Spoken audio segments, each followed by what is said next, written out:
Cái thời mà nhạc làng Sống Xanh á, nhớ không? Đi lâu quá chắc đi về nước ngoài về chắc cũng nhạc Việt Nam còn nhớ không? Bài Điện Cái Đàn Trắng. Cái Trắng á của Đan Trường phải không ta? Còn thua Quang Vinh, Quang Vinh. Vậy chơi nha, Miền Cái Trắng nha. Tiết Xuân ôn lại thời làng Sống Xanh nha các bạn. Bây giờ Tiết Siêu Vinh xin gửi tặng các bạn bài hát Miền Cái Trắng. Một mình anh lang thang trên phố nhớ một mưa hoa, còn mình anh lang thang nỗi nhớ những chiều mưa buồn. Anh nhớ em mùa thu lạnh nắng ấm, anh nhớ em từng đêm mưa trắng lòng anh.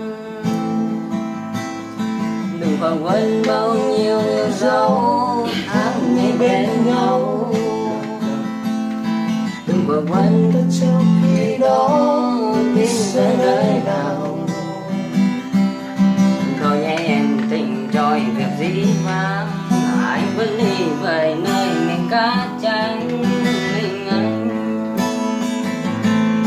Đừng quá xa em ơi, khi tình yêu luôn còn một mình anh lang thang nghe tháng năm qua bên nhau. Hãy nhớ lấy từng nụ hôn khi xưa, và hãy nhớ lấy những tháng năm bên người.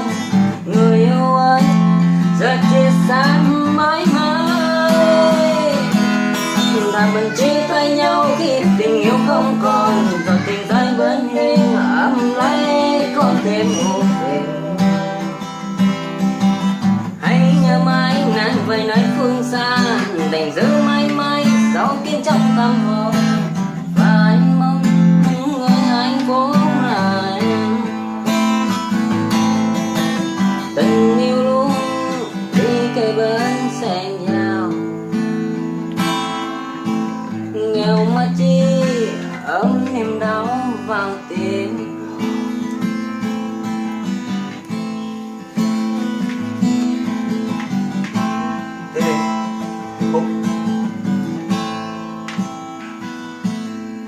Anh đừng tắm ra đi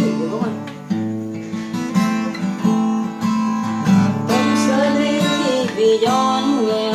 Hàng đẹp trai cao sang cơn mưa kém tôi hoa hồng. Anh cứ bước và tìm anh hơn anh, đành giữ mãi mãi dấu kín trong tâm hồn. Và anh mong người hạnh phúc là anh.